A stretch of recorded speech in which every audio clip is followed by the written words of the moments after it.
Hey everyone, आज की इस वीडियो में हम डिस्कस करेंगे कि कॉन्स्टिट्यूशन यानी कि संविधान आखिर होता क्या है। किसी कंट्री, ऑर्गेनाइजेशन, गेम्स एक्सेट्रा के लिए कुछ रूल्स एंड फंडामेंटल प्रिंसिपल्स का एक सेट बना दिया जाता है जिसे कहा जाता है कॉन्स्टिट्यूशन। अब अगर हम बात करें कंट्री के कॉन्टेक्स्ट में, तो कॉन्स्टिट्यूशन उन रूल्स एंड फंडामेंटल प्रिंसिपल्स का सेट होता है जिनके आधार पे वो कंट्री आगे बढ़ती है। यानी कि यही रूल्स एंड फंडामेंटल प्रिंसिपल्स उस कंट्री को डायरेक्शन प्रोवाइड करते हैं और उस कंट्री का कोई भी काम इन्हीं रूल्स एंड फंडामेंटल प्रिंसिपल्स को फॉलो करते हुए ही किया जाता है। तो इसीलिए ये कहा जा सकता है कि कॉन्स्टिट्यूशन यानी कि संविधान किसी भी कंट्री को एक सिस्टमैटिक वे में चलाने में अहम भूमिका निभाता है।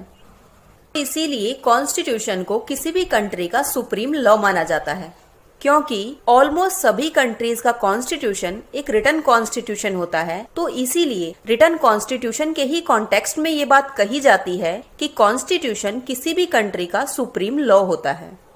कॉन्स्टिट्यूशन ही किसी कंट्री के सिटीजन्स और गवर्नमेंट के बीच के रिलेशन को डिफाइन करता है कि किस टाइप से सिटीजन्स और गवर्नमेंट साथ में मिलके काम करें, क्योंकि किसी भी कंट्री की ग्रोथ में सिटीजन्स और गवर्नमेंट के रिलेशन का बहुत ही ज्यादा इम्पोर्टेंट रोल होता है कि कैसे इतनी डाइवर्सिटीज के बावजूद एक वेल ऑर्गेनाइज सोसाइटी की स्थापना की जाए।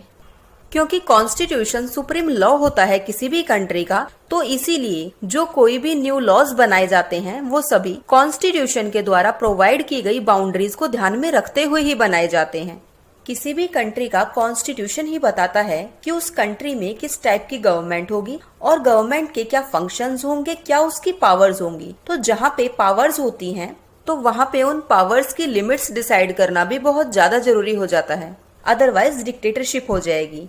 तो गवर्नमेंट की पावर्स की लिमिट्स भी डिसाइड कॉन्स्टिट्यूशन के द्वारा ही की जाती हैं, और साथ ही उस कंट्री के नागरिकों के पास क्या राइट्स होंगे, क्या उनकी ड्यूटीज होंगी, ये सब भी कॉन्स्टिट्यूशन ही बताता है।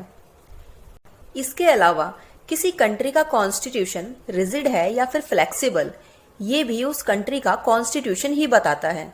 अब अगर बात करें इंडियन कॉन्स्टिट्यूशन की, तो Indian constitution combination of rigidity and flexibility है, जो कि 395 आर्टिकल्स, 22 पार्ट्स, 8 शेड्यूल के साथ 26 नवंबर 1949 को बनकर तैयार हो गया था और जिसे कि लागू किया गया था 26 जनवरी 1950 से।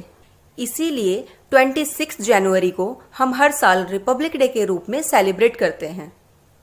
गवर्नमेंट के 3 organs, legislature, executive and judiciary, यानी कि विधायिका, कार्यपालिका और न्यायपालिका, इन तीनों के क्या फंक्शंस होंगे, क्या इनकी पावर्स होंगी और साथ ही इनका आपसी रिलेशन कैसा होगा, ये सब कॉन्स्टिट्यूशन ही बताता है।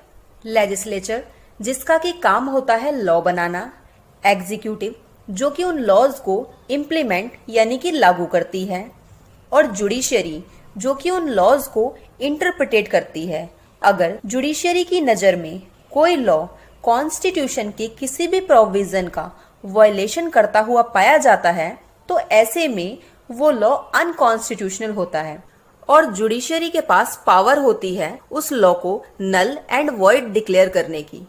अब अगर बात करें नेशनल एंड इंटरनेशनल बॉडीज की कि वो कैसे काम करेंगी, तो ये सब बातें भी हमें कॉन्स्टिट्यूशन ही बताता है।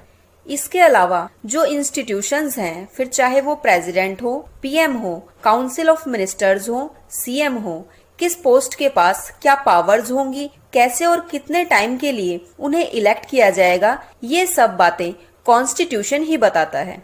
यानी कि कोई भी काम हो या फिर पावर्स का डिस्ट्रीब्यूशन सब कॉन्स्टिट्यूशन के अकॉर्डिंग ही किया जाता है। Now come to the types of the constitution. Constitution mainly 2 types का होता है, रिटन कॉन्स्टिट्यूशन और अनरिटन कॉन्स्टिट्यूशन।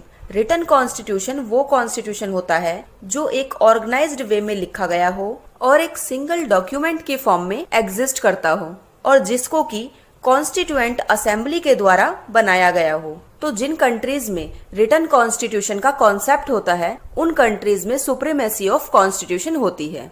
वहीं अगर बात करें अनरिटन कॉन्स्टिट्यूशन की, तो अनरिटन कॉन्स्टिट्यूशन वो कॉन्स्टिट्यूशन होता है जो कि ऑर्गेनाइज्ड वे में ना लिखा गया हो, जिसका कि कुछ पार्ट तो रिटन होता है और कुछ पार्ट अनरिटन होता है।